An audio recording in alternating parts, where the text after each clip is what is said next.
नमस्कार, TPV news में आप सभी का स्वागत है। आपके साथ मैं हूं कुलदीप। बुलेटिन की शुरुआत करेंगे बड़ी खबरों के साथ। पीलीबंगा सीएससी में कार्यरत डॉक्टर हरिओम बंसल पर मरीज और उसके परिजनों ने बाहरी मनचाही लैब से जांच करवाने के आरोप लगाते हुए सीएससी परिसर में धरना दिया। पीलीबंगा गांव निवासी परमजीत कौर ने बताया कि वह अपनी पुत्री की दवा लेने आई थी। उसने डॉक्टर की बताई हुई लैब से जांच नहीं करवाई, दूसरी लैब से जांच करवा ली। इस बात को लेकर डॉक्टर और मरीज और उसके परिजनों के मध्य विवाद हो गया।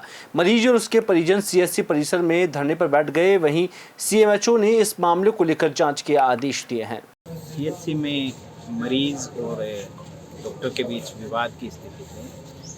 सूचना मिलने पर मैं और जिला मुख्यालय से हमारे सीएमएचओ साहब पधारे हैं। जो आरोप लगाए गए हैं, जो बात है, उसको सुन के दोनों पक्षों को मेडिकल के ग्राउंड पर सीएमएचओ साहब जांच कर रहे हैं और व्यवहार और दूसरे मुद्दों पर स्थानीय लोगों से जानकारी प्राप्त करके जांच कर रहे हैं। जांच के उपरांत जो भी दोषी होगा उसके खिलाफ कार्रवाई की जाएगी।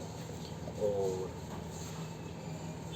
कुछ गलत चीज़ें भी पाई गई, जैसे एक प्राइवेट व्यक्ति सरकारी अस्पताल में बैठ कर के प्रैक्टिस जैसा कुछ कर रहा था, तो उसे तुरंत हमारी जानकारी में आने पर पुलिस से गिरफ्तार करवा दिया गया है। उसके खिलाफ भी जो भी कार्रवाई है वो कानूनी कार्रवाई अमल में लाई जाएगी। सर, जो आज हॉस्पिटल के अंदर जो वाद विवाद हुआ सर, उसमें क्या कहना आपका? जी, हमें सूचना मिली थी कि पीलीबंगा सीएससी में एक चिकित्सक के साथ में जो यहाँ मरीज दिखाने आए थे उनके साथ कोई झगड़ा हो गया था।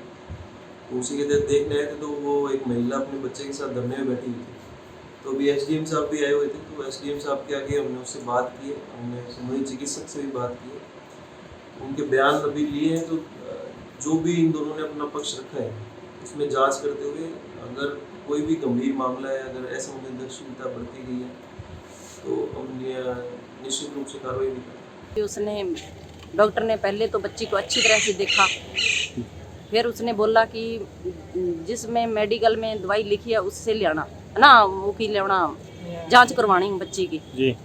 जांच मैंने मेरा आपका संदा था, उसकी जांच करवाई जी। बच्चा कहा कि इससे कराएंगे।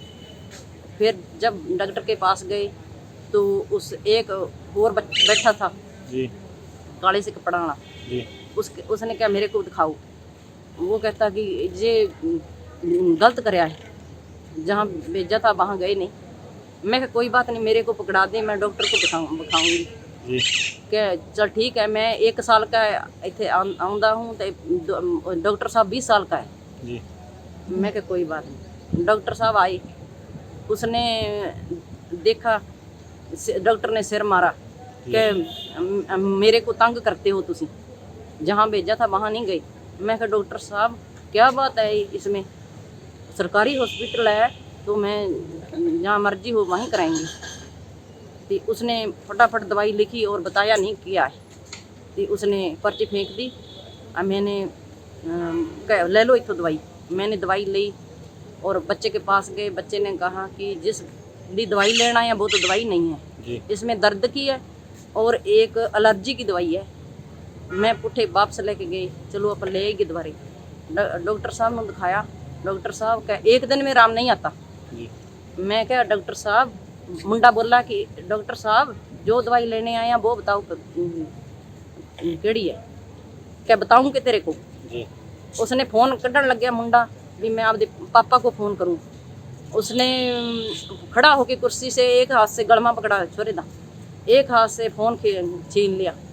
फोन छीन के मेरे को धक्का मारा, मैंने हटाने लगी, मारने लगा, मुक्की लेके आया, मैंने हटा दिया। फिर मैं भाग गया, बच्चे दोनों को लेके भाग गया। तो फिर मैं धरना दे के बैठ गया। शांतिपूर्ण तरीके से सत्याग्रह कर रहे राहुल गांधी समेत कांग्रेस सांसदों और कांग्रेस के कार्यकर्ताओं की गिरफ्तारी के बाद राजस्थान प्रदेश महिला कांग्रेस प्रदेश महासचिव अनीता जाटव के नेतृत्व में महिलाओं ने दिल्ली में गिरफ्तारी देकर विरोध जताया। प्रदेश महासचिव अनीता जाटव ने जानकारी देते हुए बताया कि भाजपा को गलतफहमी है कि हमारे नेताओं को गिरफ्तार कर इस सत्याग्रह को कमजोर कर सकती है, लेकिन भाजपा यह जान ले कि उनके अहंकार के सामने हम झुकने वाले नहीं है। बारा शहर की विशिष्ट श्रेणी कृषि उपज मंडी में व्यापारी संगठनों में आपसी खींचतान के चलते एक व्यापारी संगठन के जींस खरीद का बहिष्कार कर देने से मंडी प्रशासन ने मंडी अनिश्चितकाल के लिए बंद करने की घोषणा कर दी है, जिस कारण सोमवार से मंडी बंद है और किसानों को परेशानी का सामना करना पड़ रहा है। मंडी सचिव मनोज मीणा ने बताया कि अपनी शर्तों को लेकर व्यापारियों के अंदर आपसी सहमति नहीं बन पाई, जिसके चलते मंडी बंद की घोषणा की गई है। दोनों पक्षों से वार्ता की जाएगी और साथ ही शीघ्र ही बात कर मंडी शुरू की जाएगी। व्यापारी होते हैं उनके बीच में धारा और सीढ़ी को लेकर आपसी सहमति नहीं बन पाई, इसलिए मंडी वर्तमान में बंद है। तो क्या आपसी सहमति क्या सम्मति नहीं बन पाई? इनका पहले वर्तमान में जो धारा अभी सीडी की मांग कर रहे हैं और जो वर्तमान में धारा चल रहा है उसके अनुरूप कार्य करने के लिए तैयार है। तो 55 पैसे सीडी और ये चाहते कहते हैं 55 पैसे और वो कच्चे आटे कहते हैं 50 पैसे देंगे। तो इसमें 5 पैसे में और धारे में के डिस्काउंट के जो समय है उसके बारे में लेके आपसी सहमति नहीं बनी, तो इसलिए वर्तमान में मंडी बंद है। तो सर कब तक के लिए मंडी बंद की जाएगी? ये अभी आज तो पहला दिन है, तो कल इनसे दोनों पक्षों से बुलाकर पुनः वार्ता की जाएगी। सीडी का क्या मामला है?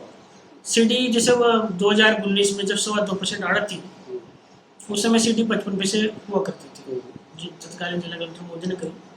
फिर उसके बाद से आड़त 2.25 हो गई तो सीडी खत्म हो गई और अभी वर्तमान में वापस आड़त 2.25 गई। तो व्यापारी ने कहा कि जो पूर्व की बात है अनुरूप हमें 55 सीट दी जाए, इसी को लेकर गतिरोध होगा। तो सर लिखित में आपने किसी को कुछ दिया इस बारे में कि भाई कब आपकी वार्ता कराओगे? शीघ्र ही दोनों पक्षों से बात कर ली जाएगी। आज तो पहले दिन कि हम कच्चे आड़ती संघ का संचालन कर रहे हैं और कच्चे आड़ती संघ के 200 रजिस्टर्ड सदस्य हैं, जिनके सिस्टर कंसर्न से 350 फर्म है मंडी में कार्यरत है। हम लोग मंडी में व्यापार करना चाहते हैं और व्यापार संघ कवर की गाइडलाइन के हिसाब से हम व्यापार करना चाहते हैं और मंडी समिति द्वारा बनाई गई गाइडलाइन पर हम काम करना चाहते हैं। यहाँ कुछ व्यापारी हैं जिनको व्यापार संघ कवर की गाइडलाइन पर पैसा देने में ऐतराज है। व्यापार संघ कवर चाहता है कि हमारे सदस्यों को 10वें दिन शाम को ड्यू का पेमेंट मिले, सीडी का पेमेंट सेकंड डे शाम को मिले और अधिकतम सीडी 50 पैसे सीडी हो। इस पे जो भी व्यापारी व्यापार करना चाहे वो स्वेच्छा से व्यापार कर सकता है और इससे यदि इस गाइडलाइन पे आदमी व्यापार नहीं करना चाहता है तो वो व्यापार से बाहर रहे। लेकिन इसके विपरीत यहाँ पर जो लेवाल पार्टी है उन्होंने मंडी सचिव एवं यहाँ की मंडी प्रशासक को लिख के दे दिया कि हम डाक का ऑक्शन का बायकाट करेंगे। तो मंडी सचिव और मंडी प्रशासन ने उनके बायकाट के दमक से मंडी बंद का अनिश्चितकालीन का ऐलान कर दिया है। ये बिल्कुल सरासर गलत है। आप मंडी समिति ने जिन लोगों को लाइसेंस जारी कर रखे हैं उन लोगों को व्यापार करने से मंडी समिति नहीं रोक सकती। कलेक्टर महोदय से मिलेंगे और जिला कलेक्टर महोदय से हम बात करेंगे कि जो लोग इस हमारे धारा के मुताबिक काम करना चाहता है उनको आप कैसे रोक सकते हो और हम मंडी चालू कराने के लिए हम प्रयास करेंगे। मंडी कब से बंद है? मंडी ऑथेंटिक रूप से तो आज से ही बंद है। शनिवार तक हमारी मंडी बदस्तूर चल रही थी और धारे के मुताबिक ही मंडी चल रही थी, लेकिन आज से मंडी सचिव के आदेशानुसार अग्रिम आदेश तक मंडी बंद कर दी गई।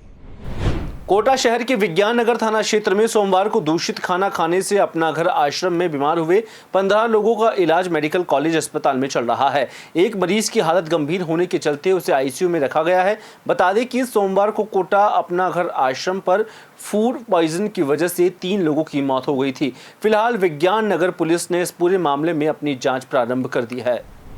कोटा थर्मल पावर प्लांट परिसर में 13 फीट लंबे एक अजगर के श्वान को निगलने की घटना से सनसनी फैल गई है। अजगर ने देखते ही देखते श्वान को अपना निवाला बना लिया। वही विशालकाय अजगर की गिरफ्त में आने के बाद उसने दम तोड़ दिया, जिस पर अजगर श्वान का शिकार कर उसे अपना भोजन बना लिया, जिसके तहत कर्मचारियों ने स्नेक कैचर गोविंद शर्मा को बुलाया, लेकिन विशालकाय अजगर को देखते ही गोविंद शर्मा भी पीछे हट गए। उन्होंने वन विभाग के रेंजर को सूचना दी। थर्मल के अंदर गया, वहाँ पे देखा मैंने कम से कम 13 फीट लंबा एक अजगर प्रजाति का सांप जो कुत्ते को निगल रहा था और मैंने वहाँ उचित नहीं समझा उसको पकड़ना। मैंने सोचा कि रहने दो इसको, ये अपने आप ही चला जाएगा। मैंने फॉरेस्ट अधिकारी भवानी सिंह यादव उनको भी सूचना दी, क्योंकि उनका जो प्लांट एरिया था उस प्लांट एरिया के पास में कुछ जंगल था। तो उन्होंने कहा कि गोविंद जी हमारे आदमी को पहले भी एक बार अजगर ने काट लिया है, तो इसको या तो आप यहाँ से ले जाए। तो मैंने उसको उचित नहीं समझा, क्योंकि उसने कुत्ते को आधा निकल चुका था और आधा वो बाहर था। तो मैं इन जानवरों की जान बचाता हूँ। मेरा काम ये नहीं है कि किसी जानवर को शिकार करते हुए मैं उसका शिकार छुड़ाऊँ। मेरी कहीं भी हिस्ट्री के अंदर कहीं भी ऐसा लिखा हुआ नहीं है कि किसी जानवर को, अगर कोई जानवर भूखा है तो उसको उसका शिकार खाने दे दिया जाए। और हम यही चाहते हैं कि इन शिकारों को ज़बरदस्ती हम छेड़ेंगे तो ये शिकार छोड़ के चले जाते हैं, क्योंकि बड़ी मुश्किल से इनको शिकार मिलता है। ये भूखे प्यासे घूमते रहते हैं। और रॉक पाइथन था, काफ़ी लंबा था और मैंने उसको सुरक्षित जाने दिया जगह। फिलहाल इस बुलेटिन में इतना ही। आप देखते रहिए टीपीवी न्यूज़।